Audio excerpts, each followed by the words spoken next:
বাগেরহাট জাদুঘরের ভিতরে প্রবেশ করব। দেখা যাক দেখি জাদুঘরের ভিতরে পারমিশন দেয় কি। মনে হয় পারমিশন পাবো, আসেন।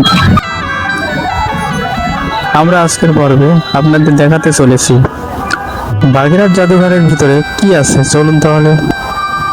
বাগেরহাট জাদুঘরটি অনেক পুরাতন। ভাই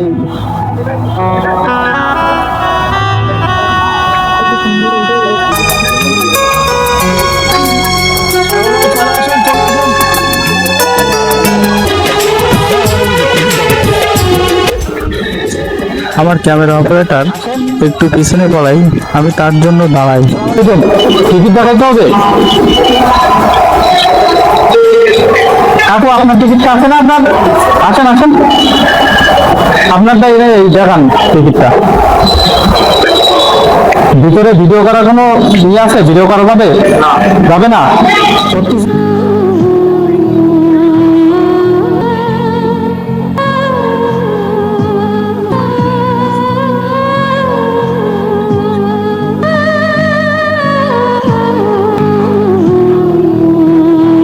এখানে ভিডিওর পারমিশন দিতে চায় না, তারপরেও তাকে বলে ভিডিওর অনুমতি নিই। আমরা জাদুঘরে ঢুকতেই কিছু পুরাতন থালা চোখে পড়ে। এগুলো 15 শতকের।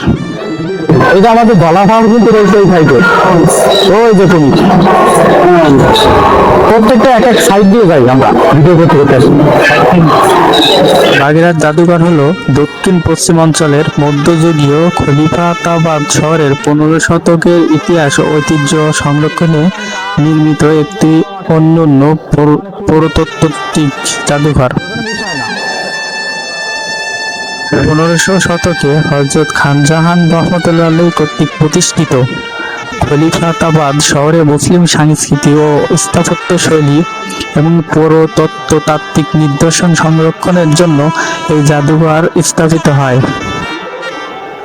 ইউনেস্কো বাংলাদেশ সরকারের যৌথ উদ্যোগে পাহাড়পুর বাগেরহাট পুরাকীর্তি সংস্কার ও সংরক্ষণ প্রকল্প এর আওতায় 1992 সালে কাজ শুরু হয়ে 1994 সাল অর্থাৎ 95 সালের দিকে এই উদ্বোধন করা হয়।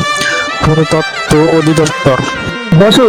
বছর কি আবার 15 শতকে আনুমানিক প্রতিস্থাপন খানজাহান আলী রহমতুল্লাহের বছর ভিটা টিভি খননের সময় এটা পাওয়া গেছে। শান্তির শালক শান্তির কাশি তো তিনি বসে আমি দেখি বুঝলেন না। সমস্যা নেই, একবার যাওয়ার পরে আপনি আবার দেখবেন। আমি দেখার কাজে ব্যবহৃত পাথরের তৈরি মাটি।